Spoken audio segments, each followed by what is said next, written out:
نسل کے اعلی حضرت سلامت رہے، ایک پہچان دین نبی کے۔ معزز علماء کرام،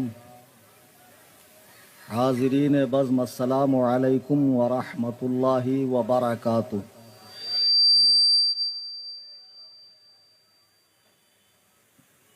الحمدللہ الحمدللہ الحمدللہ القوی الرحمن والصلاة والسلام علی رسول الیمن والامان وعلى آلہ وصحبہ الذین هم کملۃ الایمان وعلى من تبعهم بإحسان، خصوصا على إمامنا الأعظم أبي حنيفة النعمان، وعلى غوثنا الأعظم خزائن العرفان، وعلى معجزة الرسول الإمام أحمد رضا خان عليهم الرحمة والرضوان. أما بعد، قال الله تبارك وتعالى في القرآن المجيد: فأعوذ بالله من الشيطان الرجيم، بسم الله الرحمن الرحيم. وَإِذَا جَاءَهُمْ أَمْرٌ مِّنَ الْأَمْنِ أَوِ الْخَوْفِ أَذَاعُوا بِهِ وَلَوْ رَدُّوهُ إِلَى الرَّسُولِ وَإِلَى أُولِي الْأَمْرِ مِنْهُمْ لَعَلِمَهُ الَّذِينَ يَسْتَنبِطُونَهُ مِنْهُمْ. صدق اللہ العظیم۔ اسٹیج پہ حاضر ممبئی وزما کی نہایت موقر شخصیات، علماء کرام، شعراء اسلام، سادات کرام اور دور و دراز قرب و جوار سے تشریف لائے میرے تمام سنی، حنفی، بریلوی، جنتی بھائیوں، آئیے ہم اور آپ انتہائی عقیدت و محبت سے اپنی اور ساری کائنات کے مرکز عقیدت جناب احمد مجتبی محمد مصطفیٰ صلی اللہ علیہ وسلم کی بارگاہ میں ہدیہ درود و سلام پیش کریں۔ اللہم صلی علی مولانا محمد بارک وسلم۔ مولانا عارف صاحب کی تقریر میں سن رہا تھا، نہایت ہی سنجیدہ انداز میں دلائل کے انہوں نے انبار لگا دیے۔ میں یہ محسوس کر رہا تھا کہ آگے جو چند لوگ بیٹھے ہوئے ہیں وہ بہت زیادہ کوالیفائیڈ ہیں، پڑھے لکھے ہیں، وہ زیادہ شور شرابے پر یقین نہیں کرتے ہیں، خاموشی کے ساتھ بات کو سنتے ہیں، دلائل پر غور کرتے ہیں۔ اگر ایسا ہی ہے تو واقعی بہت اچھی بات ہے، لیکن موقع بموقع اپنی بیداری کا ثبوت دینا، جس سے مجھے یہ سمجھ میں آئے کہ آپ میں زندگی کے آثار باقی ہیں اور میری بات کو آپ اچھے سے سمجھ رہے ہیں، تو مجھے بولنے میں اور زیادہ جو ہے مزہ پیدا ہوگا اور میں اپنی بات کو اور اچھے انداز میں آپ تک رکھ سکوں گا۔ حضرت مولانا عارف مصباحی صاحب نے افضلیت کے عنوان سے تقریر کی اور اہل سنت و جماعت کا صاف ستھرا نکھرا مذہب جو قرآن و سنت سے مستدل ہے بتایا کیا ہے، لیکن میرا عنوان یہ نہیں ہے۔ آپ نے اشتہار دیکھا ہوگا، سنی جمیعت الاحناف کے چینل سے بھی بہت اس کا ایڈ ہوا ہے آج کے جلسے کا، اور جتنے یہاں بیٹھے ہیں اس سے کئی گنا زیادہ ہمارے یوٹیوب چینل پر لوگ کئی ممالک سے اس بیان کو سن رہے ہیں۔ اشتہار میں آپ نے عنوان دیکھا، رد صلح کلیت و غیر مقلدیت، تو آخر میں جو غیر مقلدیت کا رد ہے وہ آج میرا اسپیشل عنوان ہے۔